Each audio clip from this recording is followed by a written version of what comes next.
What could this mean? Like, what are they talking about? Because he crashed. Shocker. In Formula One, every race, every season, you need to be on top of your game. Hi guys, and welcome back to my channel. Today I have another episode of Drive to Survive, episode 7 already. We are so close to the end of the first season. Are you guys excited? Because I know I am.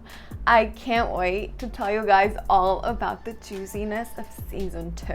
New drivers, new team principals, new everything. So today, here with you, Manena Manutu, for another episode in A Girl Talks Formula One. Today's episode is called Keeping Your Head. What could this mean? Like, what are they talking about? Our main star of today's episode is none other than Romain Grosjean from the Haas team. As he likes to say, in Formula One, every race, every season, you need to be on top of your game. But when you go through a rough patch, you can have doubt. So this whole story started because after the Belgian Grand Prix, Romain had to go see a psychologist because he crashed and he made several other pilots crash too. It was all Romain's fault and he needed to get better after that incident. He needed to regain his confidence. But 2018 hasn't been very different for him. There is not a race in which he doesn't crash. So you know how special it is for drivers to race at their home country. And after 10 years, France had been out of the circuit. During 10 years, France had been out of the line for the Grand Prix. And they finally came back with the Paul Ricard circuit. So Romain was actually born in Switzerland, but his mom used to be French, so he was raised under the French culture. Therefore, France is a really important country for him. He considers himself French. This race is essential for his confidence to go up. Let's say that his team principal, Guenther Steiner, has really high regards about him. Like Guenther likes to say, on his best days, Romain is from the best ones out there. But he makes mistakes. If the driver keeps crashing, he loses his confidence. Obviously, it's like if you're a singer and you keep on missing the high notes every single concert, you're obviously gonna lose your confidence. Romain and Kevin were both very blessed to start with the Haas team. They've been the only drivers this team has had since it started 3 years ago. By the year 2018, Haas has been 3 years in the Formula One already. They are the newest team in the Formula One, and they are also the only American team, which is kind of ironic because their drivers are from Switzerland / France and Denmark, and the team principal is from Germany. Either way, the three of them do really fine jobs. The problem is their car. The thing here is, Romain hasn't been performing his best. His contract is kind of on the line because on the Formula One, you have to perform the best you can. Contracts are signed, they're negotiated, you can lose your seat. Every single year is like a mystery to the drivers. Well, at least to us, the viewers, because we never know who's gonna make it or who's gonna break it, especially if the teams don't sign contracts that are longer than a year. Lots of contracts aren't renewed yearly. But then there's people like Max Verstappen and Charles Leclerc, which do have contract extensions, but that doesn't necessarily guarantee them a seat, because let me break it to you to this season. As in the Racing Point team, Checo Pérez technically had a contract until 2022. But now that they have a new owner, which is Lawrence Stroll, Checo Pérez is going to be without a seat in the 2021 season. Here's to hoping that he gets a seat anywhere. Red Bull. Anywhere. Red Bull. Let's just get him a seat anywhere. Red Bull. So they don't know what they're gonna do with Romain. Is he gonna be here for the 2019 season? Who knows? As Will Buxton likes to say, you're only as good as your last race. And then comes to the image, my little bat boy, Kevin Magnussen, which I love.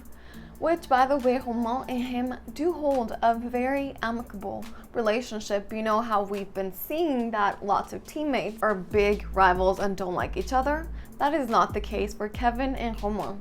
Like Kevin said, your teammate is in many ways your worst enemy, but him and Romain seem to kick it off. He also added that him and Romain get along very well, but in the end, they are here for themselves. I mean, it makes sense. Like Guenther said, if you're a good guy in the Formula One, you're very likely not going to succeed. If you keep on letting your teammate surpass you, that's not going to get you anywhere. So there is a lot of good fellas in the Formula One, but they all have character and they're all competitive souls. Let's just leave it at that. So going back to France, Romain was doing so well during qualifying until he got, well, none other than a red flag because he crashed. Shocker. So what Guenther said about this is that Romain tries too hard. He keeps on trying to push the car and trying to be as fast as possible when the car doesn't really give him the possibilities to be that fast. He tries going to the edge and sometimes over the edge. So it started getting really emotional after a while, and it made me feel a little bit sad and for him, because Romain, as he pointed out, which makes a lot of sense, in Formula One it can get very lonely sometimes because not many people can understand what you're going through. And this makes perfect sense. I mean, they're always racing, they have to concentrate, they have to be in the game. They're like in this little cage, which is a car, and they like can't really tour when they go to the cities because, I mean, they have to be focused, you know? So it definitely makes sense. People are so quick to judge without really putting themselves in other people's shoes, in this case the drivers, so we can't really know what they're going through if we've never actually been there. But that's just human nature, I think. I mean, we always criticize things without even knowing what it's about. So here in France, Romain crashed twice. Not once, but twice. Kevin, on the other hand, he's wild, man. He is savage and he really knows what he's going after. Like he said, I don't care if I crash. He said it numerous times that he doesn't care if he dies as long as he's doing a good job. I think that's a little bit too overboard, but I'm just quoting what he said.